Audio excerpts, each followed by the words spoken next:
Yan, good morning guys. Ang sipag-sipag ni Ma'am Girlie magluto. Ano luto mo, Ma'am Girlie?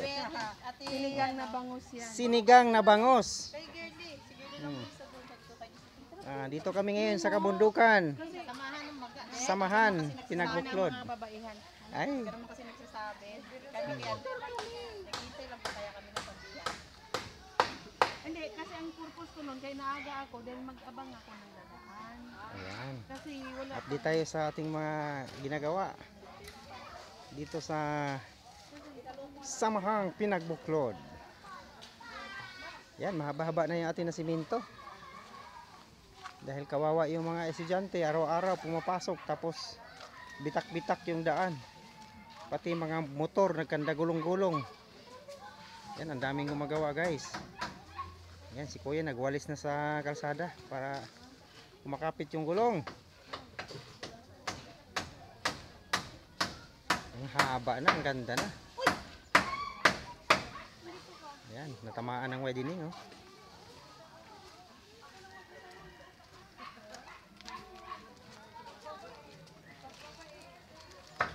Dito tayo doon sa ating mga kasamahan.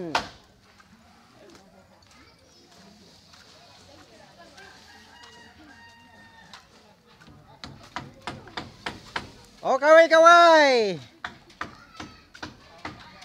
Itaas ang pala para ipaglaban. Malapit-lapit na.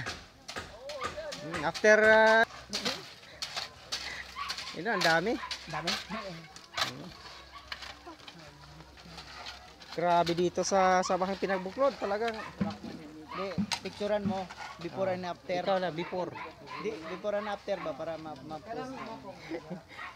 Picturean mo na yung mga talahiban doon, tapos na yung before. Grabe, ganda na. Ganda na nito. Mga 2 batalyon yung kumatrabaho dito. Ito yung tunay na bayanihan. Ito yung tunay na bayanihan. Rami-rami.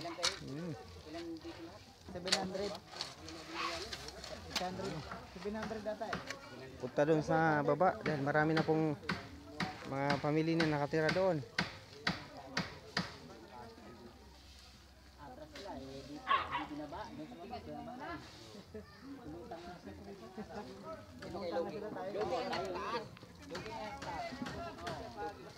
Alog yan taas. Lugi kasi pinanood ang takbo na Doon tayo.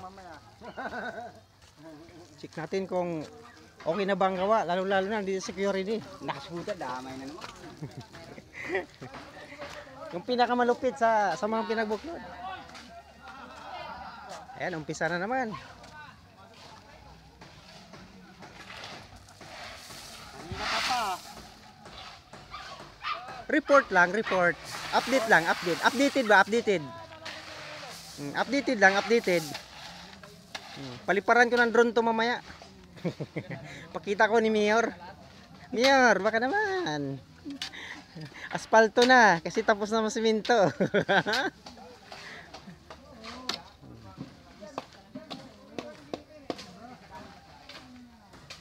Di okay lang kasi edit ko pa naman to eh. Lagyan ko pa ng audio.